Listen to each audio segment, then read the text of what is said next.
चलिए दिल्ली के दंगल में चर्चा को आगे बढ़ाएंगे। शुरुआत प्रदीप जी आपसे कि चुनाव आयोग की तरफ से आखिरकार चुनावी तारीखों का ऐलान हो गया है। राजनीतिक दलों के साथ साथ जनता को भी इस दिन का इंतजार था। 5 फरवरी को वोटिंग होगी, 8 फरवरी को नतीजे सामने आएंगे। ऐलान के साथ साथ वोटर लिस्ट को भी लेकर के घमासान शुरू हो गया है। देखिए, एक बड़ा मुकाबला दिल्ली का चुनावी बिगुल बजते ही शुरू हो गया है और जो बयान हम देख रहे हैं वो निश्चित तौर पर दिखाते हैं कि दिल्ली के इस लड़ाई में जो राजनीतिक तौर पर अब और जोर पकड़ेगी, इसमें तमाम उतार चढ़ाव आने वाले दिनों में आप देखेंगे, क्योंकि काफ़ी कम वक्त मिलेगा अब उम्मीदवारों को प्रचार को लेकर। जिस तरीके से उनकी रणनीतिक तौर पर एक आप कहें कि 2020 अंदाज में उनको बैटिंग करनी होगी अपने मुद्दों पर। जिस तरीके से एक चुनावी माहौल बन रहा था दिल्ली में, हम देख रहे थे कि आम आदमी पार्टी के उम्मीदवार आने के साथ ही आम आदमी पार्टी की ओर से लोक लुभावन घोषणाएं की गई। इसके अलावा जिस तरीके से कांग्रेस की ओर से योजनाएं पेश की गई हैं, प्यारी दीदी, और आधी आबादी को लुभाने के लिए विशेष फोकस कर रही हैं पार्टियां। तो दूसरी तरफ बीजेपी की रणनीति देखें तो संकल्प पत्र पर निगाहें हैं, महिला सुरक्षा को लेकर फोकस कर रही है वो, और इसको लेकर आप देख सकते हैं उनके संकल्प पत्र में उन तमाम बातों को वो शामिल कर सकते हैं जिस तरह के सूत्र जानकारी दे रहे हैं। तो ये जरूर है कि एक बड़ा मुकाबला खुल गया है। अब चुनाव आयोग की प्रेस कॉन्फ्रेंस हुई और इसमें चुनावी शेड्यूल अनाउंस हो गया है, यानी अब जो टाइमिंग है वो काउंटडाउन शुरू हो गया है दिल्ली के लिए है। असली मुकाबला उसकी शुरुआत आज से हो गई है और इसमें आप देखेंगे कि जिस तरीके से राजीव कुमार ने कई बातें साफ कही हैं, चाहे वो ईवीएम को लेकर उठ रहे सवाल हों जिनको लेकर हमने पिछले चुनाव में देखा, चाहे वो हरियाणा की बात हो या फिर महाराष्ट्र में एक बड़ा जो जनादेश मिला है बीजेपी को, इस पर सवाल उठे हों। लेकिन ईवीएम फुल प्रूफ है और ईवीएम को लेकर उन्होंने जो कहा है, ये कहा है कि जब ईवीएम जारी होती है किसी भी सेंटर के लिए पूरी तरीके से पारदर्शी प्रक्रिया अपनाई जाती है, उसको सील किया जाता है और जिन लोगों की मौजूदगी में सील लगाई जाती है उसके बाद उन लोगों की मौजूदगी में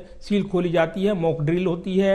अगर कोई दिक्कत है तो उसको उसी समय सुधार किया जाता है। ईवीएम को लेकर उन्होंने बिल्कुल ना सिर्फ ईवीएम को लेकर के बल्कि तमाम ऐसे मुद्दे जो राजनीतिक दलों की तरफ से उठाए जा रहे थे उनको लेकर के साफ रुख कर दिया है अपना चुनाव आयोग की तरफ से। राजीव कुमार ने तमाम ऐसे मुद्दों को यहाँ पे प्रेस कॉन्फ्रेंस में शामिल किया जिसको लेकर के हाल ही में हमने घमासान देखा। देखिए प्रगति, मैं एक बात पूरी कर लूं, मुझे बोलने का मौका दीजिए थोड़ा, क्योंकि प्रेस कॉन्फ्रेंस बड़ी हुई है और इसमें जो वोट काटने का मुद्दा रहा है एक बड़ा मुद्दा रहा है। वोट जो कटे हैं इसको लेकर हमने चुनावी मुद्दा बनते हुए देखा है और इसीलिए यहाँ पर राजीव कुमार ने इन आरोपों को लेकर साफ किया है कि जो वोट काटने की बात जो आरोप लग रही हैं वो सत्य नहीं है, क्योंकि एक प्रक्रिया होती है। फॉर्म 7 का जिक्र उन्होंने किया।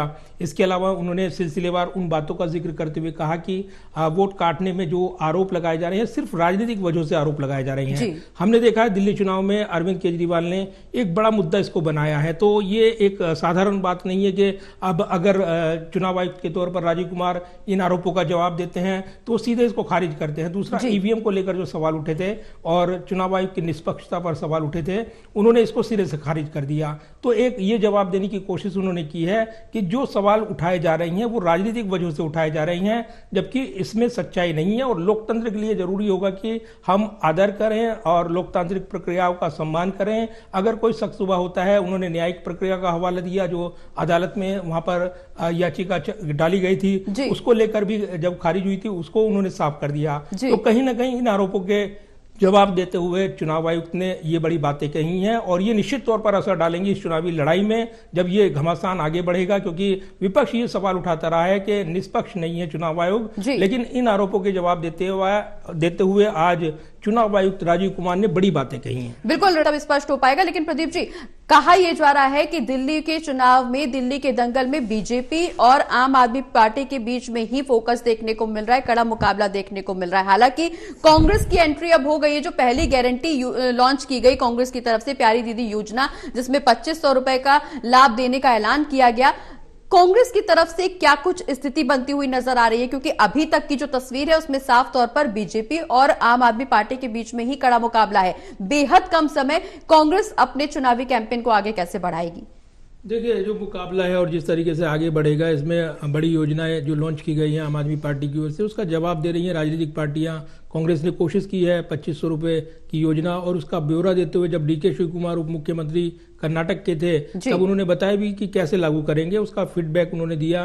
कर्नाटक में हमने योजना लागू की है और इसीलिए हमारे पास पूरा एक तंत्र है जिसके जरिए हम लोगों को उसका लाभ देते हैं, और किस तरीके से हमने लागू किया है अपनी सरकारों में उसका ब्यौरा देते हुए उन्होंने ये पक्ष रखा था। सवाल उठेंगे और ये सवाल आज उठे हैं चुनाव आयोग की पीसी में, जब उनसे सवाल पूछे गए फ्री जो योजनाएं हैं और किस तरीके से जनता को लुभाने के लिए, वोट बैंक को साधने के लिए योजना एक को लॉन्च किया जाता है, इसको लेकर चुनाव आयोग के पास क्या इसको परखने का कोई पैमाना है। तब उन्होंने कहा कि वो जनता जागरूक है, लोकतंत्र में जिस तरीके से वायदे होते हैं उसको परखने के लिए जनता का अपना पैरामीटर होता है, वो उसकी परख करते हैं। जनता लोकतंत्र में सबसे बड़ी जवाबदेह होती है और ऐसे में वो उनको जागरूकता को लेकर कोई शक शुबा नहीं करना चाहिए। तो जनता ये फैसला करती है किसके वायदे पर वो भरोसा करते हैं, किसके वायदे पर नहीं करते हैं।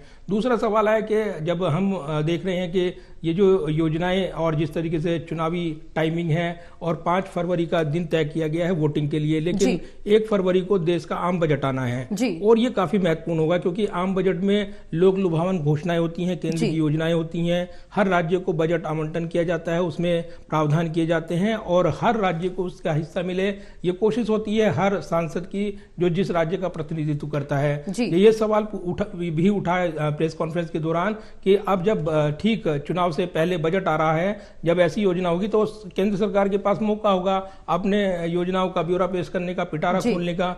तब सीधे तौर पर उन्होंने उसका जवाब दिया कि कैबिनेट सेक्रेटरी को लिखा जाएगा और दिल्ली की योजना को शामिल न किया जाए, उस पर रोक रहे, ये वो साफ करेंगे। तो ये कोशिश रहेगी चुनाव आयोग की, लेकिन फिर भी केंद्र सरकार के पास तमाम फार्मूले होते हैं किसी राज्य को साधने के लिए, और पूरा देश का बजट है तो जुड़ा हुआ होता है, राज्यों का लिंक जुड़ा हुआ होता है आपस में। तो कहीं ना कहीं एक मौका रहेगा उनके पास इस केंद्रीय बजट के जरिए हर राज्य को मैसेज देने का। तो हम देखेंगे जब कल प्रधानमंत्री उड़ीसा के और आंध्र प्रदेश के दौरे पर जा रहे हैं 2 दिवसीय, तो वो चुनावी घोषणा के बाद सार्वजनिक रैलियां करते नजर आएंगे और तब उनके भाषण पर नजरें रहेंगी। निश्चित तौर पर चुनावी टाइमिंग में ये काफी महत्वपूर्ण होगा देखना कि वो क्या अपनी राय रखते हैं और जो फ्री योजना चल रही हैं और जिनका जिक्र हो रहा है, क्योंकि ये जनता को लुभाने के लिए है और इसमें लोक लुभावन वायदों की भरमार होती है। जनता जनार्दन को फैसला करना है कि वो किसके वायदे पर भरोसा करते हैं। बिल्कुल बिल्कुल, 1 महीने का आखिरी समय, बेहद कम समय। अब राजनीतिक दल आगे क्या कुछ प्रक्रिया, क्योंकि चुनावी घमासान हो चुका, आरोप प्रत्यारोप हो चुके, फ्रीबी योजना को लेकर के जिक्र हो चुका, तमाम योजनाओं को लेकर के चर्चा हो चुकी। अब राजनीतिक दल आप आगे क्या कदम उठाने वाले, क्या कुछ स्ट्रेटेजी होगी?